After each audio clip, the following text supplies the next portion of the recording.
Bonjour à tous, j'espère que vous allez bien. Dans cette vidéo, je vais corriger l'activité Une étrange panne. Alors la problématique de cette activité est la suivante. Alors que j'étais en train de réchauffer le dîner, ma femme a mis en route le fer à repasser. Celui-ci n'a pas fonctionné et la plaque électrique s'est éteinte. Ce qui est très bizarre, c'est que tous les autres appareils branchés fonctionnaient très bien.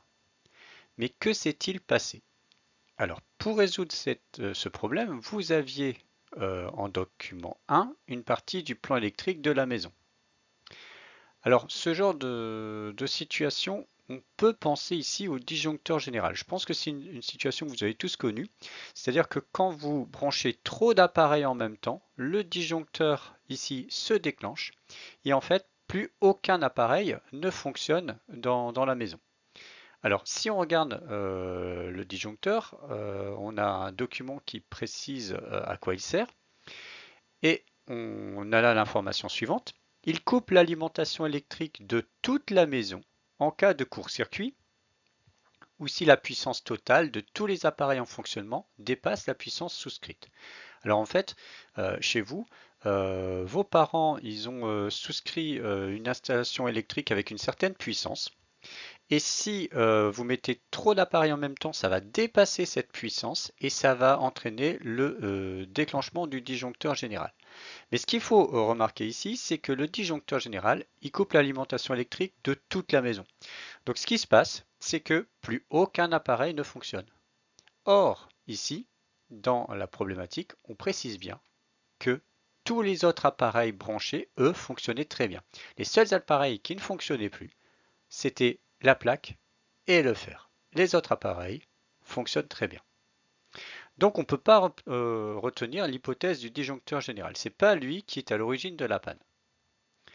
Il y a autre chose, quand on analyse le plan, on peut voir ici cette partie-là. Ce sont les fusibles. Et pour le fusible, on a l'information suivante.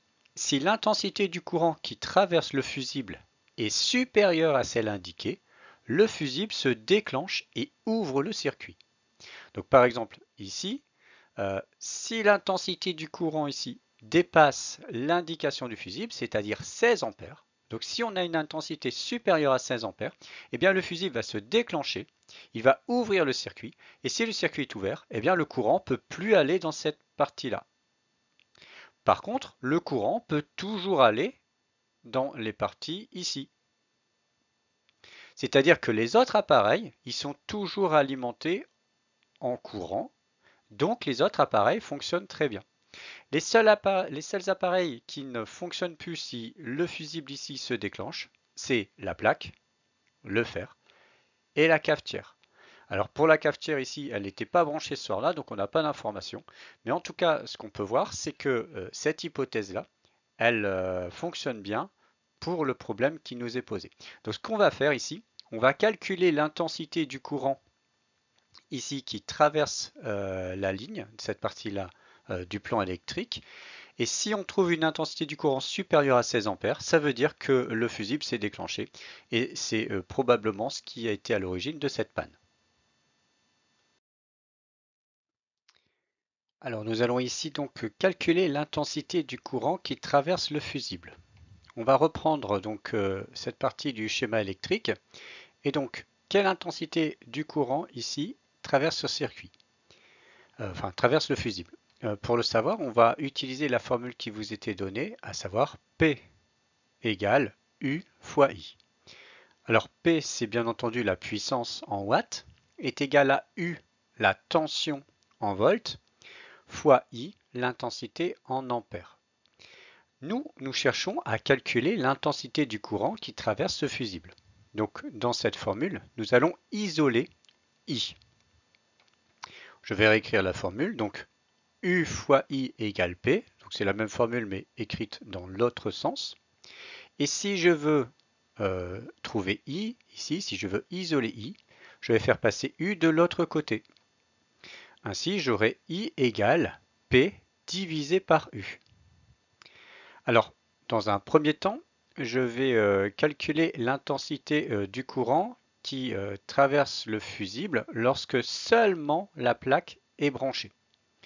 Grosso modo, en fait, c'est l'intensité du courant qui traverse la plaque électrique. Donc ici, intensité du courant qui traverse la plaque. Je vais utiliser cette formule I égale P sur U. Donc I, intensité du courant qui traverse la plaque, égale P divisé par U. Quelle valeur prendre pour P et U? Eh bien, on nous donne ça dans un des documents. On voit que sur la plaque de cuisson, on peut lire 230 volts. Donc ça va correspondre à la tension. Et une puissance de 2383 watts pour P. Ainsi, on va faire 2383 divisé par 230 et on trouve 10,36 ampères. Donc ça veut dire que lorsque la plaque est branchée, il y a un courant d'intensité 10,36 ampères qui la traverse. Maintenant, calculons l'intensité du courant ici qui va traverser ici le fer à repasser. Donc ça va être le même principe. Donc intensité du courant qui traverse le fer, I fer égale P divisé par U. Les valeurs de P et U sont données dans l'un des documents. On voit qu'on a une puissance de 1672 watts pour une tension de 230 volts. Donc 1672 divisé par 230, on trouve une intensité égale à 7,27 ampères. Donc lorsque le fer à repasser est branché et fonctionne, eh bien lui il demande une intensité de 7,27 ampères pour le faire fonctionner. Alors, 10,36 ampères pour la plaque, 7,27 ampères pour le fer. Finalement, l'intensité du courant ici qui traverse le fusible, ça va être la somme de ces deux intensités. Au départ, on a cette intensité qui traverse le fusible et puis cette intensité va se séparer en deux parties, l'une qui va dans la plaque, l'autre qui va dans le fer. Donc ici, intensité du courant qui traverse le fusible, c'est la somme des deux. I fusible égale I plaque plus I fer, soit 10,36 plus 7,27. On trouve une intensité de 17,63 ampères. Donc ici, voilà. Une intensité de 17,63 ampères, eh bien c'est supérieur à cette intensité de 16 ampères qui est prévue pour le fusible. Et donc le fusible va se déclencher. Il va ouvrir le circuit et donc le courant ne pourra plus passer ici. Donc la plaque et le fer ne peuvent plus fonctionner, même s'ils sont branchés, même si on a appuyé sur le bouton de marche, ces appareils ne peuvent plus fonctionner. Alors on pourrait se demander quel est l'intérêt de mettre des fusibles dans les circuits électriques. Eh bien en fait, c'est pour protéger les installations électriques des surintensités. Effectivement, si on voit que si on branche plusieurs appareils ici, chaque appareil va demander une certaine intensité et donc sur la ligne ici, on va avoir une intensité de plus en plus grande au fur et à mesure qu'on branche des appareils sur cette ligne. Et donc ce qui se passe, c'est que si l'intensité est trop élevée, eh bien le câble peut chauffer fortement et en chauffant, il peut provoquer un incendie. Afin d'éviter cela, donc on met un fusible avec une intensité à ne pas dépasser et ainsi ça permet d'éviter de mettre trop d'appareils branchés sur la même ligne. C'est un dispositif de sécurité.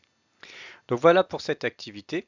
Alors ici, il faudra bien maîtriser cette relation P égale U fois I. C'est ce que nous allons voir dans le cours après.